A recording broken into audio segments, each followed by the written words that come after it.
मैं कारण के रूप में बता दूं सभापति जी, आप जानते हैं और सदन भी जानता है कि भारत और चीन की सीमा अभी तय होनी है।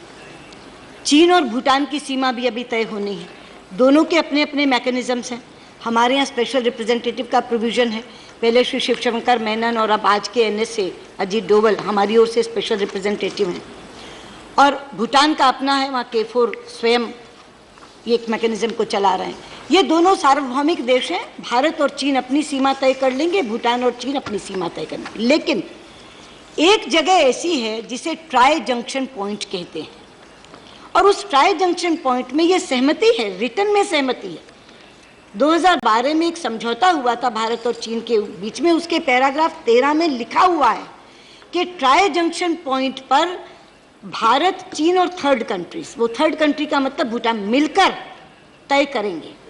अब जो चीन आया, चीन बीच बीच में बहुत बार आता रहा, सड़कें भी बनाता रहा, कभी कच्ची, कभी पक्की, कभी थोड़ी पक्की, कभी वो सड़क टूट गई, वो चीज़ें उनकी चलती रहीं, वो गतिविधियाँ उनकी लगातार जारी थी। इस बार वो बुलडोज़र, एक्सकेवेटर्स ये लेकर के आए, और उनकी नीयत इस बार ये है कि वो ट्राई जंक्शन तक पहुंच जाएं, एक ऐसी जगह तक पहुंच जाए, क्योंकि बटांगला उसमें मेन जगह है जहां से वो ट्राई जंक्शन पहुंच जाता, कि वो वहां नीचे आ जाएं, जिससे यूनिलैटरली स्टेटस को उस ट्राई जंक्शन पॉइंट का ख़त्म हो जाए। तो हम जो अब इस भूमिका में आए वो इसलिए आए, जब तक चीन और भूटान की सीमा चल रही थी हमें कुछ नहीं था। हमारी अपनी सीमा विवाद चल रहा है, उसका हम लोग अपने आप हल कर रहे हैं। लेकिन ट्राई जंक्शन पॉइंट आते ही हमारा हित आ गया।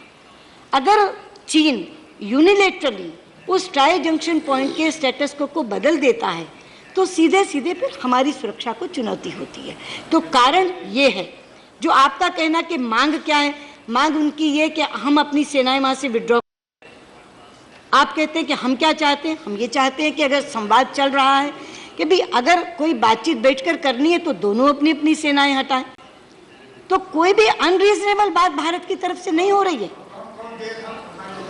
सारे देश हमारे साथ हैं, क्योंकि सब देशों को ये लगता है भूटान जैसे छोटे देश में वो आक्रामक हो रहा है, क्योंकि भूटान ने प्रोटेस्ट किया, उनसे 4 दिन बाद ही प्रोटेस्ट किया, रिटर्न में प्रोटेस्ट किया उनके एम्बेसडर ने कि आप ये क्या कर रहे हैं। उस बाद भूटानी गवर्नमेंट ने इसको प्रोटेस्ट को कहा।